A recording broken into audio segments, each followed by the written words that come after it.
We begin our finale with The Wrath, or possibly Legendary Battle. See, time to complain about DVDs again. The last DVD of Super Megaforce, unless there's another one I couldn't find, is labeled as just Legendary Battle, a movie version consisting of the episodes The Wrath and the finale Legendary Battle. This is an extended version of the two episodes that was released later than the original broadcast. We'll be looking at this based off of that extended version, since I always contend that if you filmed something with the intention of putting it in something, then that's the true version, as it were. Well, that and because the extended version is superior to the original aired version, but not by much. See, it's only in the extended version where the Rangers actually morph into Lightspeed Rescue in the entire damn season. Even the Alien Rangers got a single morph. We show more Die Ranger morphs than some of the actual Power Ranger teams getting represented. Oh, but the lazy train is not the only one on the rails, for now we have the stupidity train. Despite just last episode clearly indicating that there were more Armada forces and people who would be in charge, Orion is leaving Earth because they all feel that the Armada is done with. He's going back to Andrasia to rebuild it. Now, some have wondered what the hell he means by that, since he was pretty dang certain everyone else on Andrasia was dead, but remember, it's a big damn planet. Other people could have survived, and he could be seeking them out as part of rebuilding it. He stayed in the same spot for months, and he was just a miner at a village. If he survived, it's likely other people did too. Mind you, it could just have been writer miscommunication. It's not like Orion's first episode and this one were written by the same guy. Oh wait, they were. Well, okay, part 2 where he explained everything was a different writer, but I would hope there was some communication between the damn writers. Or maybe they just forgot what they had written. Or maybe they really do just expect Orion to sit on the beach and build sandcastles that he claims is the new Andrasia. Whatever. The point is that despite hiccups like this in the writing continuity, the departure itself is well written. Okay, I'll be glad we got to meet. Right after I'm sad for just a little bit longer. He tells each ranger about what they taught him, the development he went through, how he used to be full of a desire for revenge, but they all helped heal him from that. Sure is a damn pity that we never got to see any of that. Best we got was a fashion montage and him once in a while talking about how it sucks to lose his world. But yeah, he departs in his stolen Armada ship. Look me a kippa. I'll be back for breakfast. But of course, after he leaves, Tensu intercepts Armada transmissions. Let's set a course for Earth. The real invasion begins now. Real invasion? Oh yeah, that one we saw before was just a dress rehearsal, I guess. Actually, it's that Mavro is recalling every Armada ship in the entire galaxy to converge on Earth. The Rangers are naturally a bit worried about hundreds of thousands of ships coming to their little neck of the woods, especially since Orion just left. Look around you. All the Rangers who came before us are here too. We're not just 5. We're over 100, all fighting for Earth. Lavira is sent out. It's okay if you've forgotten who she is. I've only mentioned her once or twice before in passing. To try to redeem herself for her failure, fighting in her own Megazord. And she's destroyed. You can see why I didn't mention her that much either. But here's where I really have to complain. See, from what I've read, this fight in Gokaiger was originally supposed to be of representatives from the first 5 Sentai. So of course, in the adapted version, everyone but Troy is still in Sentai forms, except him, who's now Mighty Morphin. See, it's one thing to just reuse the Sentai footage due to not caring about editing them out, but it's a whole new form of laziness when you actually bother to film the Sentai suits with the Mighty Morphin one. They actually went out of their way to film new shots of Sentai-only Rangers for this fight. But whatever, the Armada forces arrive. And thus we begin Countdown to Destruction, the lame version. Armada ships fill the sky, and even our superfluous characters are watching. Mavro calls out for the Rangers to surrender. They refuse, copy and paste the same dialogue into every episode. The Rangers morph as the Armada begins their attack. Buildings are leveled, people flee, and we're right back where the season started. They form the Megazord, quickly mentioning that they still have the Q-Rex on their side. They begin destroying Armada ships even while taking heavy damage. Realizing they have their own fleet, they summon all their Zords, even the original Megaforce ones, and boom, boom, boom, bazow, bazow, pew, pew! Yes! A few thousand down! Nice! And then even the entire fleet seems to be destroyed, and people go back outside cheering for the Rangers. You know what I find so fascinating? You'd think 20 years later, with the evolution of television programs from the early 90s to today, that things would be better. The presentation would be vastly improved over what came before. As time has passed, this show itself has developed, some seasons being more serialized than others, some with a very clear endpoint in mind for them, internal character development for as many of the people on it as they can, Bulk and Skull's evolution over 6 years. And then we get to this. No serialization. Terrible writing. Little, if any, character development. Cheap attempts at nostalgic imagery. And yet not understanding why those elements actually worked. Why people actually cared about them. And why they're still talked about. This is not me being a fanboy for all the very original stuff. As I've said, In Space is my favorite season. The one that ended that era. The original show had tons of problems. 30-year-old teenagers. The episodes were ridiculous and formulaic. Huge plot holes. The goody-good morality of our heroes that turned them into cartoonish paragons instead of people. And yet it was charming. It was convincing and fully embraced its silliness when it needed to. And when it needed to be serious, it was serious. Lord Zedd's introduction was 3 episodes, showing how dangerous this new enemy was.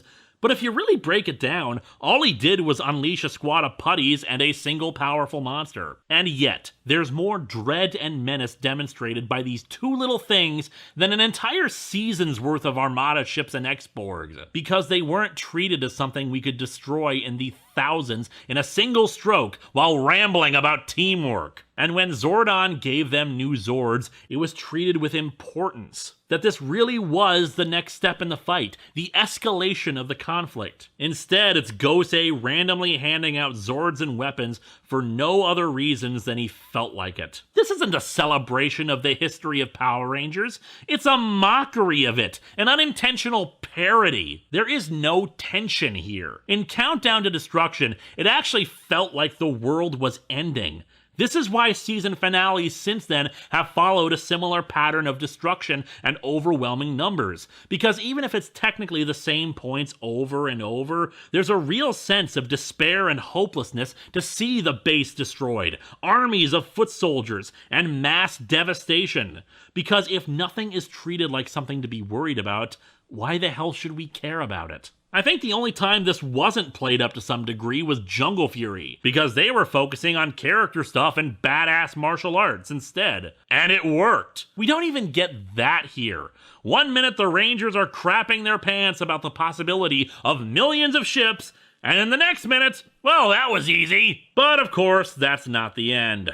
Orion intercepts a transmission about the Armada's second wave heading to Earth and turns around, hoping to help the Rangers. That second wave arrives and the attack begins anew, their Zords suddenly getting knocked out of the sky in an instant, even though literally less than a minute ago they were blowing up thousands by the second. The Megazord crashes and the Rangers are expelled from it. I am Mavro. You have one last night to savor your despair. And now we enter the actual legendary battle episode portion of the finale. We see various scenes of people fleeing or trapped, and they get some unexpected help. Don't worry, guys, we've got this. Oh great, Carter Grayson's here. Give him 2 guns and a bottle of water and he'll take down the Armada in an hour. He's alright. Thank you. Leo, good to see you, but what the hell are you doing on Earth? Hold on. We'll get you out. Oh hey guys, this is your finale they're ripping off with this episode. It's okay. I'm here to help you. I can't. I'm scared. Oh hey Tommy, good to see you still have Saba. Wait, where the hell's the driver of this vehicle? Or did the kid do this and the Armada had nothing to do with it? Well, enjoy those cameos, guys. Truly, this was worth waiting 2 years for. The Megaforce Rangers regroup as we get some more cameos. Damon and West listening in on people discussing their imminent doom, but of course there's no Bulk and Skull this season to tell them the Rangers will save them. Oh hey, Corone, remember when you caused this much horror and chaos? Good times. Better than these. Troy confirms with Gosei that the Megaforce Zords have all been destroyed, and that's the last we hear from Gosei for the entire finale. Even in the extended version. Things are pretty grim, of course. But the people out there believe in us. Gosei believes in us. The past Rangers believe in us. Or they wouldn't have entrusted us with their powers. Yeah, well, maybe the past Rangers could bother to raise their morphers and help out. And yeah, they were rescuing people. That's a good thing. But it's been hours since then, and many of them still have their powers. So maybe instead of just trusting you to save the day, they can actually be Power Rangers and truly unite. Just saying. Orion also crashes and joins the Rangers. What's the plan? We fight back. That is the most real, authentic, hysterical laugh of my entire life, because that is not a plan. It's barely a concept. Yeah, I know I used that back in the Samurai review. If they're gonna be lazy with stock footage, why can't I? At dawn, the Armada's legions march on City Town as ordinary citizens start grabbing anything they can use as weapons. But the Rangers arrive to save them from being executed via alien guns. Hey, 2 guesses what their dialogue is. Hint, it has to do with not surrendering. All of you, get somewhere safe! I really hate comparing it to Countdown to Destruction because it seems unfair, but they are so desperately trying to ape the same imagery of it that it's impossible not to. It's especially necessary to remember the human factor here. For all of Troy's protestations about humanity uniting together to oppose the alien invasion, we don't see any of that here. We don't have a Bulk and Skull here to rally people to help in the fight, which you would think would just be Mr. Burley and Ernie, give them an actual reason to exist, but nope, they were just really poor comic relief. Sometimes. And so the Armada ships resume laying waste to everything. Again. Realizing they need to take down the Emperor himself, Troy and Orion take the stolen Armada ship to his command ship, while the other Rangers engage Mavro's flunkies. Well, obviously, they just need to pretend to be part of the fleet. Maybe pretend to be returning from a patrol and... Or you can just be shooting at everyone and say your shields are holding to explain why the hell the thousands of other ships around you can't blast you out of the sky. You know, it just occurred to me that this episode is kind of stupid. To compare again to Countdown to Destruction, the reason Andros was flying up to the Dark Fortress was because his sister was there. He had a personal stake in all of this. What's going on here? Troy and Orion are going to a command ship to stab some dude named Emperor Mavro who, in the majority of shots he's in, has been sitting down, leaning on his hand, and looking utterly bored. I know the feeling. Anyway, they crash into the command ship and storm the bridge. Is that supposed to frighten me? You two are so pathetic I don't even need to stand to defeat you. God, even the villains are lazy in this season. Although admittedly, he does impress by being able to hold them off while still sitting. However, eventually they force him to stand, and Orion distracts the Emperor while Troy somehow learns how to control an alien spaceship and turns all of the ship's guns on every other Armada ship. So, comparison again. Our Red Ranger tearfully kills the beloved mentor of several years of the franchise in the desperate hope that his sacrifice will eliminate the forces conquering the universe, turns bad guys good, and hopefully save the life of his beloved sister who has been mortally wounded while under mind control. Or a guy more robotic than the actual robot on the show manages to take control of a single ship's guns and destroys thousands if not millions of enemy ships rather conveniently in the span of a single minute. Truly, this is deserving of legendary status. On the ground, the flunky is destroyed while on the command ship, the Rangers blast the bridge console to send the ship crashing to Earth. Fortunately, they manage to escape with the in-space forms, riding galaxy gliders. Once again, not even trying to hide where they ripped this off from. But it's not over yet. In the original broadcast version, Mavro died with his ship, but in the extended cut, he survives and challenges the Rangers once more. The dude is still saying he's gonna win, even though his entire fleet has been decimated and all troops under his command are gone. We can't afford to hold anything back. Let's go all out. Every power, every every mode we've got! It is pretty cool to see a blitzkrieg of modes, and as I said, this is where they finally do a lightspeed morph. I could be pedantic when they do legendary battleizers, and note that like none of these are battleizers, but whatever. Semantics when they've done far worse. Despite your best efforts, you cannot defeat me! My power is greater than yours! Shut up! They finally kill him as he whines that they won't defeat his army, and we soon see a force of thousands of X-Borgs marching towards them. Probably a combination of stragglers from the ground invasion and survivors from the command ship attack. How can we defeat an army this size? Ooh, how about just like every other time you have in this season? Stop trying to pretend this is intimidating or impressive. However, they do soon spot help arriving. Legendary Rangers. Real ones. Now, you guys took your sweet-ass time, didn't ya? And while they do try to prevent there being multiple Tommies in the group shots, they ultimately forgot that there are now duplicate TJs, Cassies, Ashleys, and Carloses with both turbo and in space at the same time. The Rangers approach, taking off their helmets to reveal the ones we saw earlier in the episode, with the addition of Mike and Emily from Samurai. I won't try to ask how the hell Tommy has the Green Ranger powers again. Take your pick. The legendary Ranger stuff unlocked it again. He got the duplicate coin that had been left with his clone back when the White and Green Ranger fought. It's really not important. I've dreamt about this. Yeah, why were you having those dreams again, Troy? There's a simple explanation for that. Yeah, that's what I thought. You don't have to do it alone this time. We're here to fight by your side. Why don't you take the lead? While, of course, they only assume their regular Megaforce mode because of the stock footage, I do like that they take those forms symbolically, since they don't need the super forms in this fight. I love being a Power Ranger. Thanks, Corone, for reminding us you were astronomer? The hell was that for? Time to create a new legend! And thus, the actual titular legendary battle begins. A mixture of stock footage, some new fight footage, and it's all very impressive and cool and... Hello, old friend! Glad to be back.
So anyway, naturally this fight can't go without the Rangers talking over it and just letting us enjoy it. No, we need to hear them say, "Nice, Wild Force," as if we couldn't appreciate it without their commentary. You were so lazy you didn't know that wasn't Tommy! Go to hell! Oh, who cares? Megaforce kills the last remaining X-Borgs and they say farewell. It's time for us to leave. I have to go now. My planet needs me.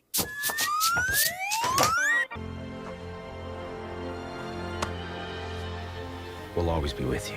And they ascend into heaven? What? The Rangers lie in the sand, exhausted from the constant battle of the last few episodes. Gia kisses Jake on the cheek and...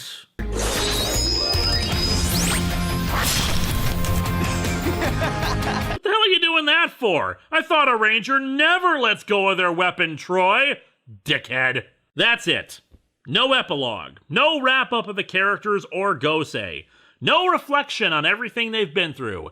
Toss a sword down into the ground, and we're done. You know, I'd say they rivaled Overdrive for their manufactured character development for their ending, but it really does reflect this season overall. The action is over, throw down the action scene weapon. No characters, no people, the fight scenes are done, so who cares?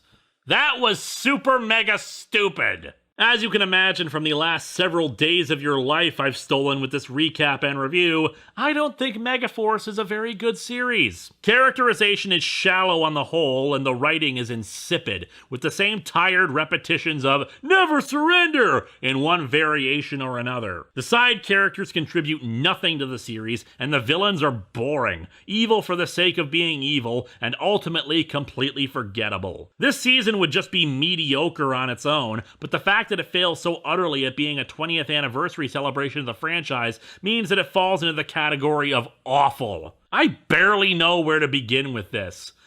But I suppose to be a bit odd, we'll start from the end. From what I recall at the time the show was airing, many were hanging on to it in the hopes that the legendary battle would at least be satisfying for a nostalgia trip, especially with the promise of a returning group of Rangers.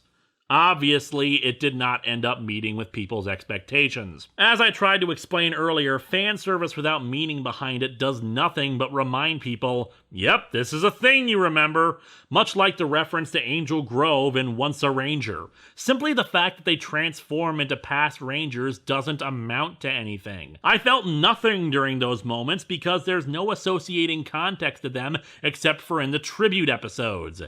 And even then, most of those were botched badly in their storytelling. The lack of any characters from some of those tributes is so terrible in its execution and so heartbreaking in its disrespect that it feels more like they were forced to do them instead of out of any genuine love for the material. I don't need to repeat just how boring endless fight scenes could be, but we need to talk about the legendary battle itself and, once again, wasted time and effort. If you paid attention to the theme song of Super Megaforce, the shots featuring Tommy's Green Ranger had the visible silver stripe first seen in Dino Thunder. It was pointed out later to the production how inaccurate that was, so they took care to digitally correct it in the actual broadcast. And look, I hate continuity errors like that, but it's really small potatoes in the grand scheme of things. I didn't walk away from Fighting Spirit thinking, wow, an interesting look into Tommy's psyche and the various ranger roles he's had, but that silver stripe was just the worst!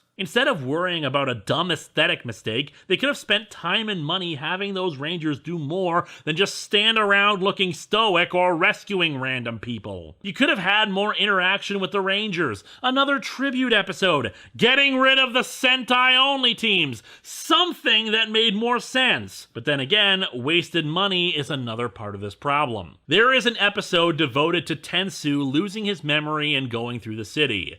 And while I appreciate time devoted to a minor character, this was time and money spent on something that ultimately meant nothing other than a goofy excursion with no repercussions. It's a glorified filler episode that probably cost more money to produce than just having a past Ranger appear or editing out Sentai footage.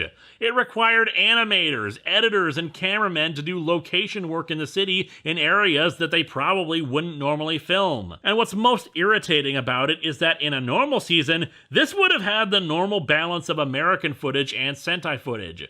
But in this season, it's an oddity because most episodes, it's more Sentai footage than American stuff. In yet another episode that balances original footage better with Sentai stuff, a hole gets blasted into the Megazord, necessitating the Rangers to fix it while Emma and Orion quick change cosplays to deal with a monster. Again, this clearly cost them more money than they needed for what is essentially a filler episode. What were they thinking? No explanation is ever given for the other Rangers appearing, either in the previous episodes or in the legendary battle. They're just around for some reason. They're apparently watching the main team, but we never learn why. Never learn how they knew about what's going on, why they don't actively help join the fight. It's madness! The only explanation that I would buy, based on the way they all departed, is that these are not the original Rangers. We saw the original Rangers earlier helping people out, but the ones we saw here, I'm guessing they're actually the spirits of the Rangers from the Ranger Keys. Manifestations of the real people, but nothing more. Would certainly explain where the hell Robo Knight came from. We might be able to say Casey's earlier appearance was a manifestation. Except Mentor G is not a Ranger, so clearly him and Jaden were around, implying that the other Rangers were watching. Same goes for Corone having an Astronema flashback for no reason, especially if she's not the real person. So again, you have to wonder why they didn't help to step in and this makes no sense! There's controversy with the legendary battle cameos too. Several actors were invited back, only for the invitations to be rescinded afterwards for budget reasons. What? Okay, Power Rangers is notorious for its low budget in places, except they've clearly been spending money on things that do not matter. Shot-for-shot recreations of battles, original footage of Sentai teams that were not in Power Rangers, the Tenzu is Lost episode. And hey, Power Rangers is an action show, but I'm pretty sure it's more expensive to film fight scenes with explosions and sparks and choreography than it is to shoot two characters talking to each other in the friggin' juice bar or the command center. Do a plot about the power in the command center being cut off for some reason. Noah and, say, Troy are alone in there and have to fix it, giving us a chance for character development. It's called a bottle show, people! This is television 101 for saving money! You can still have Sentai footage battle scenes. Even Samurai did this right. In the 70s, we could be idealists, but today, it's too expensive! But no, 10 first-class tickets for returning Rangers to say 2 lines of dialogue, stand around looking stoic, and nothing else. There's your anniversary team-up. Dear Lord, what is happening in this world when you make Once a Ranger look like the competently made anniversary episode by comparison? And apparently these invitations to past Rangers were very last minute. They only went out a month before filming, which is insanity for any television production schedule. Some actors said they would have loved to have come back if they had actually had more time to plan the trip. And again, the very idea that they only sent these invitations out a month before filming is mind-boggling when they knew it was coming. 3 years of planning! And the entire thing feels like an afterthought. And perhaps it was. As I theorized, perhaps they weren't even going to do the anniversary originally. Perhaps originally they had just decided it was going to be Go Sager and skip the pirate anniversary season, because the little kids certainly won't care. But clearly somebody high up cared enough to make it happen, which instead points to bad management or leadership, which brings us to our next bit of speculation that I have no actual proof for. After Megaforce's conclusion, Jonathan Zacher ceased being the head producer and showrunner. Whether he just quit because he felt it was time to leave or because he was fired, I really don't know. But if I really had to guess, I would suspect he was fired, and here's why. If the budget was so minuscule, so hard-pressed that they needed the excessive amount of Sentai team footage, why did they spend so much money flying out former Ranger actors from America? International flights are not cheap, on top of housing them for the time needed to film, which cannot have been very long given what actually ended up in the episode. Why go through all that trouble when there are plenty of New Zealand Ranger teams that were around? I've heard that one excuse given was, well, we couldn't find them. Which is horse crap when fans were easily able to locate them.